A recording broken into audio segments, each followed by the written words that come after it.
Hi friends, good morning. Actually నిన్న ఒక Saudi customer వచ్చిండు. ఏదో మాట్లాడుతుండు, అదా ఇదా అదో ఇదా అంటుండు. నాకు దానిలో ఒక్క ముక్క కూడా అరబిక్ వర్డ్ దొరుకుతలేదు. నాకు తెలిసిన వర్డ్ సౌదీది కొంచెం డిఫరెంట్ ఉంటుంది. సౌదీ బహ్రెయిన్ లాంగ్వేజ్ కొంచెం డిఫరెంట్ ఉంటుంది. అంటే లాంగ్వేజ్ అనేది అరబిక్ సేమ్ అరబికే, కానీ ఆంధ్ర తెలంగాణ ఎట్లుంటుంది స్లాంగ్ కొంచెం సేమ్ అట్లా అనుకోండి. మాట్లాడుతూ ఉంటే ఒక్క పదం కూడా క్యాచ్ అవుతలేదు నాకు. ఇదో అంటాడు, అది అంటాడు. కానీ ఆయన సైగలు బట్టి ఏంటంటే ఇక్కడ నేనా ఇంకా ఇలా కాదా, ఇలా ఒక్క రోజైనా అన్నట్టు అనిపించింది. సో నాకు అది అదేనా కాదా అర్థం కాలేదు. సో ఆయన నాకు ఇతను ఎందుకు తలకి నొప్పి. మాకు ఇంకో కొలిగా ఉన్నాడు, వేరే అరబిక్ కూడా వాళ్ళేడా అన్నట్టు అడిగింది. అరబుడు అంటే సౌదీ వాళ్ళు వాళ్ళేరా, సౌదీడు అయితుంది, అరబుడు అవుతుంది, ఎవడైతుంది, బైరనోడు అయితుంది. అక్కడ ఉన్నాడు, అందరూ మాట్లాడుకోవాలి. సౌదీడా ఆయన ఇది అందరూ మాట్లాడింది. మనకి అప్పుడు ఒక ఫ్లైట్ వచ్చింది. నిజంగా గల్ఫ్ కంట్రీ వచ్చినప్పుడు మీరు ఖచ్చితంగా అరబిక్ నేర్చుకోరు. అయితే ఇది చాలామంది అన్నారు, అనగా సూపర్వైజర్ ఒక ఆయన అన్నాడు, నువ్వు ఇన్ని రోజులు అవుతుంది అరబిక్ రాదా. అరబిక్ వచ్చు, కొంచెం కొంచెం వచ్చు, అంత పర్ఫెక్ట్గా రాదు. మాట్లాడడం కొంచెం వచ్చు, కానీ అర్థమవుతుంది వాళ్ళు మాట్లాడేది. బట్ నాకు రిప్లై అంటే అర్థం కాదు. కొన్ని వర్డ్స్ అర్థమవుతాయి. ఇప్పుడు నార్మల్గా ఇంగ్లీష్ అరబిక్ మాట్లాడితే అర్థమవుతుంది. వాళ్ళు ప్యూర్ అరబిక్ మాట్లాడారంటే ఒక్క ముక్క అర్థం కాదు.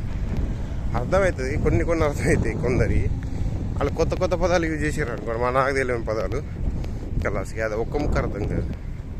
సో అందుకే నేర్చుకోవాలి. దట్టు మీరు అరబిక్ ఏ కంట్రీలో నేర్చుకున్నా ప్రతి గల్ఫ్ కంట్రీలో యూజ్ అవుతుంది. కొంచెం స్లాంగ్ చేంజ్ ఉంటుంది అంతే. అంత అరబిక్ ఒక్కటే, అంత ఒక్కటే, ఎక్కడికైనా అరబిక్కే. కానీ స్లాంగ్ అనేది డిఫరెంట్ ఉంటుంది. కొన్ని పదాలు అనేది వేరే, అంటే అదే స్లాంగ్లోనే ఉంటాయి కొంచెం. మనం ఏడా అని అంటాం, ఎక్కడ, సో అలా ఉంటుంది అన్నట్టు. సో నేర్చుకోవడం వయలోపు నేర్చుకోవాలి మెయిన్. తర్వాత ఇంకొకటి మెయిన్ ఏంటంటే మలయాళం నేర్చుకోవాలి. అరబిక్ కంట్రీలో మలయాళం నేర్చుకుంటే మీకు ఇక తిరిగేలేదు. అరబిక్ మలయాళం, అరబిక్ అయితే అరబోళ్ళ దగ్గర మంచిగా లైఫ్ సెట్ అవుతుంది. తెలుగు ఉన్నోనికి చెప్తున్నా, అంటే సంగత అది ఫాస్ట్గా సెట్ అవ్వాలి. కొంచెం కన్నింగ్ ఐడియాలు ఉన్నోనికి అయితే, తెలుగు ఉన్నోడైతే వాళ్ళకైతే మొత్తం తెలుగు ఉండదు. అరబిక్ మలయాళం వచ్చిందంటే, అంటే అరబోళ్ళ దగ్గర పనిచేస్తే అరబిక్, కేరళం దగ్గర పనిచేస్తే మలయాళం. నీకు మలయాళం వచ్చిందా చాలా. అది ఎట్లుంటుంది అంటే పాలోడు లెక్క ఉంటుంది కథ. వాడు మనోడు ఫిక్స్ ఉంటుంది కథ, తెలుసా. నువ్వు ఎక్కడ ఉన్నావంటే కేరళ అని చెప్పినావంటే కలాస్, మలయాళం మాట్లాడినావంటే కలాస్ కేలేదు. అరే మరి నీ పాస్పోర్ట్లో వేరే అడ్రస్ ఉంది, అయితే కొట్టింది నిన్నే, పెరిగింది ఆడ.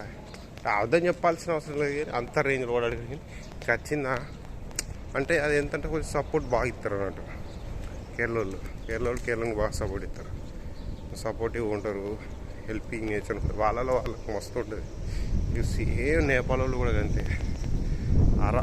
అది కేరళలో తర్వాత చూసిన తర్వాత నేను ఈ నేపాల్లో చూసిన కదా, వాడు ఎట్లా ఉంటాడో వీళ్ళకి అంతే.